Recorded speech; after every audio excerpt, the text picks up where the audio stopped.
This is the King Chasing Podcast, where we keep Christ at the center of athletics. Here's your host, Brandon Gilmore. Welcome back to the show, everyone. I'm Brandon, and this is the King Chasing Podcast. As always, thanks for joining us, and please make sure to visit our website at theNCCAA.org for more King Chasing content. Well, today's guest is Tom Roy, the former president and founder of Unlimited Potential and author of Shepherd Coach. Tom has been involved with the game of baseball for over 50 years. He played briefly in the San Francisco Giants organization. He's coached at the high school and college level, including NCCAA members Grace College and Huntington College, now University. He spent close to 15 years as a scout in Major League Baseball for the Phillies, Braves, and Padres, and was a team chaplain for the White Sox. Tom also served as the chaplain at the NCCAA Baseball World Series for 28 years. Thanks for listening today, and I hope you enjoy my conversation with Tom. Well, hey, Tom, welcome to King Chasing. How are you today, sir? Brandon, I'm doing well. Thank you. Appreciate the opportunity to be on board with you. Yeah, we're thrilled to have you today. Now, I know you've been around the game of baseball in many different capacities throughout your career, including player, coach, scout, chaplain, author. There's probably more roles that I'm missing. But what made you fall in love with baseball? Well, as a young kid, my dad took me to then a Milwaukee Brewers game. And I've used this before, but he had his theory. So we started out in the upper deck. First game I ever went to, as high as you could get at County Stadium.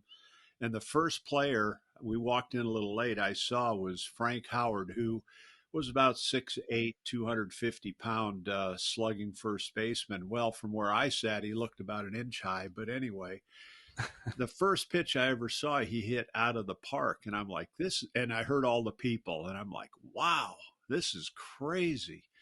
I fell in love with baseball then, not knowing a whole lot about it. And then, wiffle ball in the backyard and following the Milwaukee Braves back then on a transistor radio, it just grew and grew on me. And then it became more of a, really at some point, a passion to teach the game properly. So that's kind of the history of my background in it. Now, you've previously said that Norm Wilhelmy, one of the founders of the NCCAA, was the most influential coach in your life. Can you just speak into that a little bit and what you learned from Norm? Yeah, there were a couple others that helped me. I became a follower of Christ after I was released from pro baseball and found myself at Grace College. Now, Norm wasn't there. There was a guy named Chet Kammerer, who was the basketball baseball coach, and professors there that I had not seen it was modeled to me what it should look like, meaning real stuff. I saw them in every kind of mode, right? But I kind of fell into I better be pretty churchy, not because of them, but just because of my insecurity being a brand new believer. Well, when I met Norm, Norm allowed me to be me because Norm loved being Norm.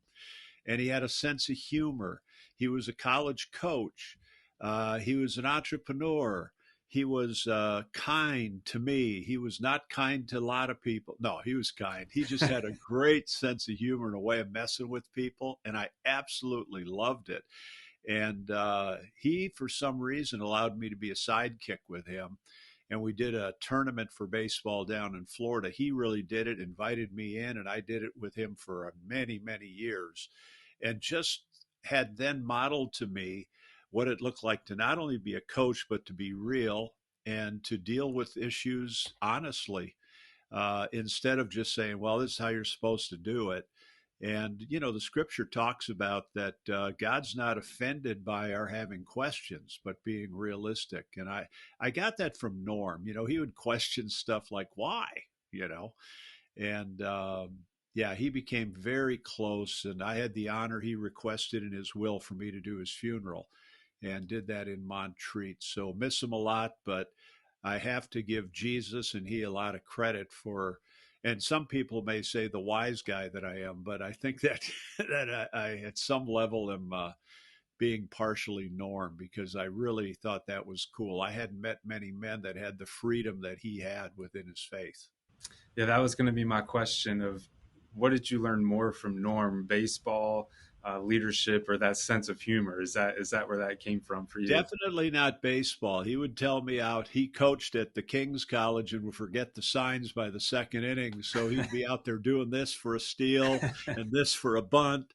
Definitely not the baseball. Yeah. The organization, the reality, the deep faith that he had that was expressed in honesty, the laughing, the crazy things he would come up with that were not ungodly at all, but just adventuresome. I think I learned a lot of that from him. And as you know, Brandon, I've traveled a lot. And I think that although he had not traveled a lot, he gave me the ability, the courage, the whatever, along with Jesus, to say, "Come on, Norm, get out there, let's do it, let's go."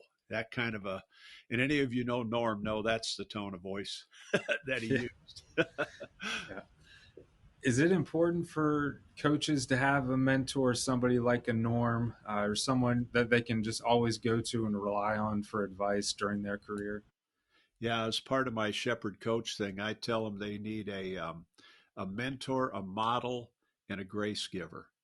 And really, Norm was all three of those for me. Norm was not a theologian, so I had other people that, you can read books and do all that, take classes and sit under some great theologians, but he had skin on his theology. And so, yes, definitely. In fact, I just put something out yesterday asking ADs in particular, for their coaches, who are they hanging out with?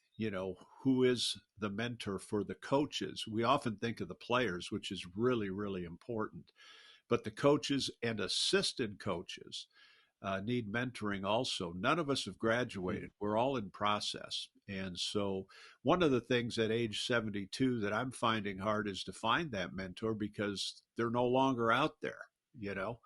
And as a retired guy, I still move around a lot, but I don't have contact with as many people. So I've kind of settled in locally to find that person. But definitely, Brandon, you need that. Yeah. 72, man. You don't look a day past 50, is all I'm going to say. The day past 74, Mike. No. Well, this little mark on my head here is a beauty mark. I tell people I'm playing Goliath in a play, but honestly, I just had a little surgery there. So yeah. I wore the red so it would really accentuate that I've got There a you head go. wound. There you go.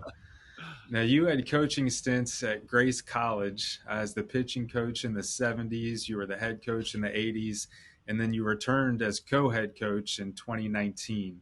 Yeah. It's quite the gap of years, and I'm curious, how have student athletes changed from the 70s when you first started to today? Well, first of all, I'm too old to remember the 70s.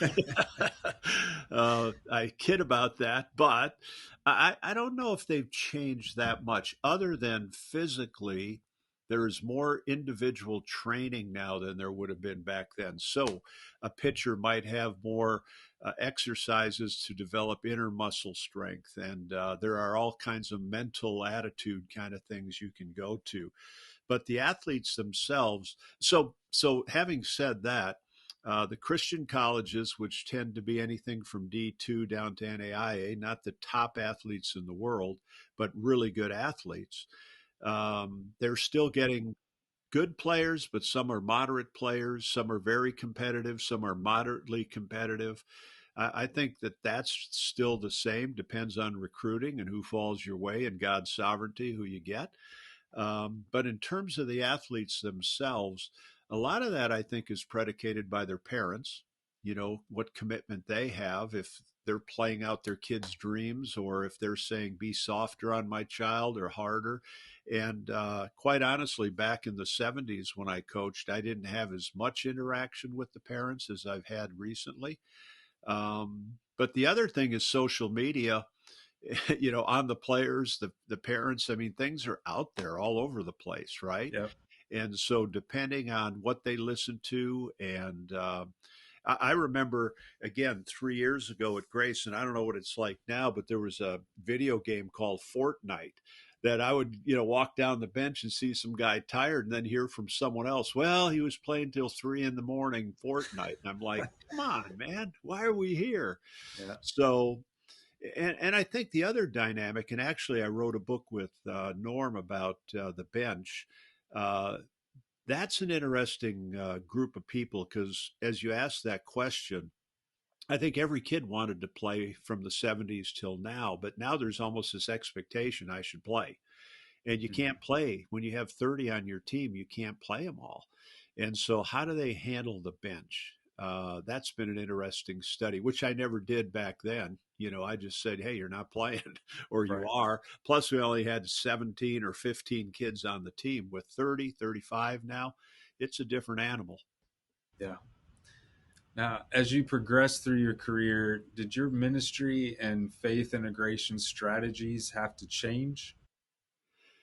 Well, I wish I could tell you I was so strong in my faith in the 70s, but I was a fairly new believer. And so there's a saying that are you gripping the ball or is the ball gripping you? And so the ball was gripping me. I wanted to win, I wanted to build a resume. I was a young man as a coach at a college level, and I had these aspirations, right? So I identify with a lot of young coaches, assistant coaches that are trying to build their way up. And so I basically followed what I was taught: have a prayer maybe before the game, maybe after the game, have a devotion occasionally. And definitely, God got a hold of my heart. Probably more so after my first stint with coaching. Now, I always enjoyed evangelism. And so I would love talking to guys who were young in their faith, even back when I was a young believer. I was so excited about Jesus. But in terms of making disciples, that was not in my vocabulary. Having spent almost 40 years with major league players and with a ministry called Unlimited Potential, we still did evangelism, but a lot of it was to disciple them. So now, in particular, when I took that reign 3 years ago at Grace, again, co-head coach, and with Shepherd coach, it's a passion. But I cannot tell you that it was like that in the beginning. And I think that's why God's put this on my heart. There are a lot of good men and women out there in coaching that are Christians, but to be able to take that from the classroom, from the church pew into the locker room and onto the field, that's a whole different animal. So a long answer to, like all of us in our faith, it's progresses as we give up our independence and our sense of we have to be in control, and then redefining a win. You know, to me, it was just the scoreboard. Now it's, and I've seen the fruit of it. These are young men, in my case, coaching men who are going to have lives. Are they going to be productive for the kingdom or just bring them a lot of good income as a result of being a college grad? What advice do you have for coaches today as they try to integrate faith within their team? Yeah. I think one of the things that's really important is that the players don't just see it as an add-on.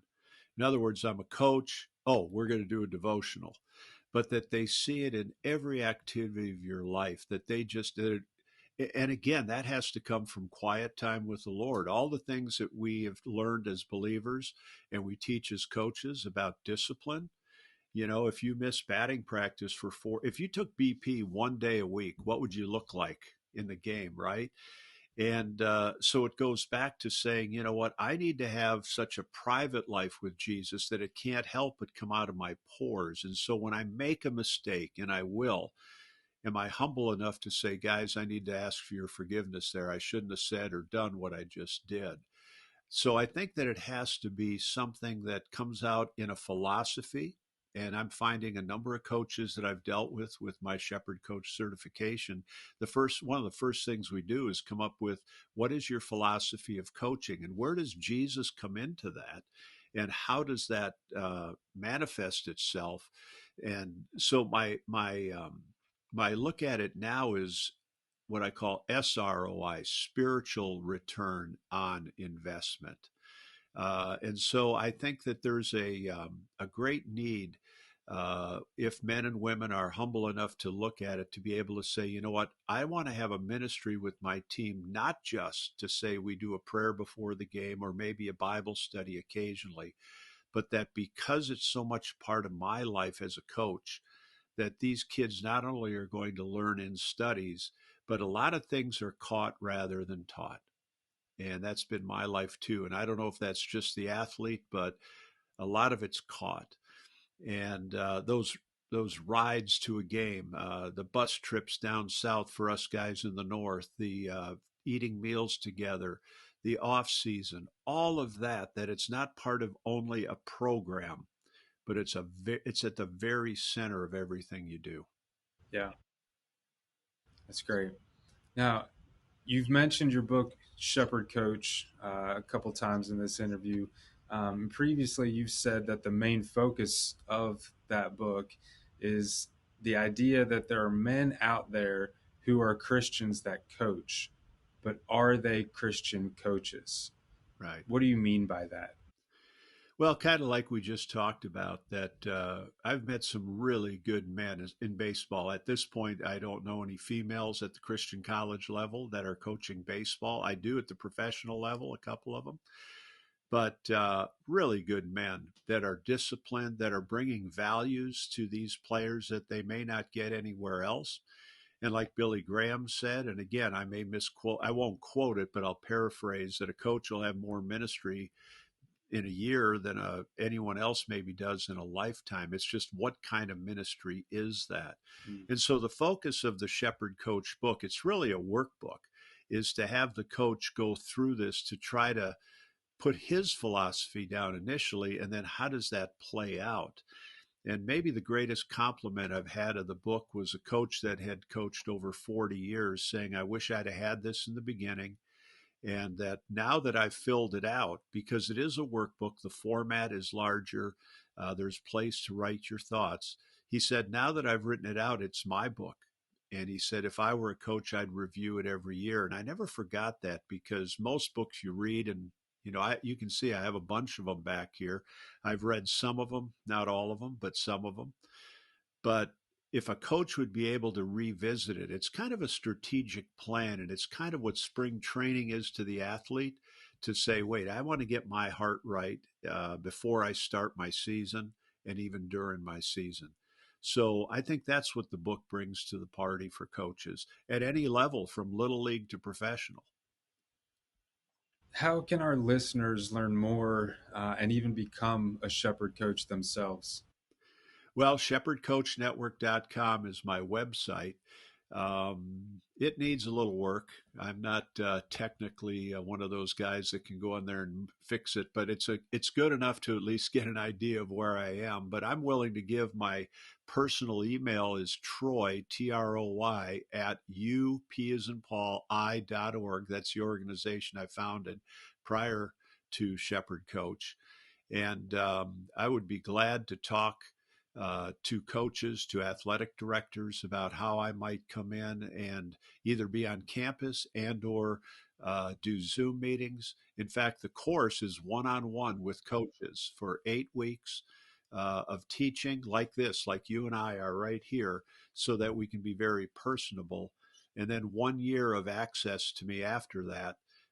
They can text or email me at any time, because the reality is, like anything else, you learn something maybe in a classroom, but then the application, and then you don't learn everything in the classroom. So I want to just make myself available to them. So those would be 2 ways, the website and my email. Okay. Now I got one last question for you. All right. I know you're a big Packers fan. You mentioned before we got started your disappointment in not having any Packers memorabilia behind you on screen, but how far do you think the Packers can go this coming year? I think it's going to be really interesting. I get that, I'll say, question told to me or asked to me in various ways, in light of Aaron Rodgers, in light of Devontae Adams, in light of da da da da da da da. It's very interesting. The Packers were 7-0 last year, or 7-0 when Devontae didn't play the past 3 years, so they can win without him. And I'm going to say this, it's going to be on camera, but I think the fans were like, big deal, we won the division. What are we going to do in the playoffs? Because, the Packers have done pretty well in their division. I think this brings a new excitement to say, is it Rodgers or is it the receivers? I think that the coaching staff has some tricks up their sleeve because they have pretty good backs and a really good tight end that didn't play last year, who the year before scored 13 touchdowns. I'm really excited about the season. How will they do? I don't know, but it doesn't hurt to have, whatever you think about them, to have Aaron Rodgers holding the ball. Now, if he gets hurt, oh, well, you want to buy my tickets? Maybe next year. Yeah. Cubs fans. Yeah. Well, it'll be fun to watch and see how that plays out. But yeah, that's all the time we have today. But thank you, Tom, for joining us on King Chasing. Let me just say, I love the NCCAA. Keep doing it, Brandon, and all you folks there in the front office. Thank you, sir. All right, buddy. Well, thanks again to Tom for sharing some insight into the most influential coach in his life, changes he experienced from the 1970s to now, and what it means to be a Shepherd coach. If you haven't yet, please subscribe to the King Chasing podcast on whatever app you use to listen. We would also appreciate it if you encouraged others to listen and subscribe. Once again, we're thankful to you for tuning in and supporting us. Join us next time on King Chasing. Take care, everyone.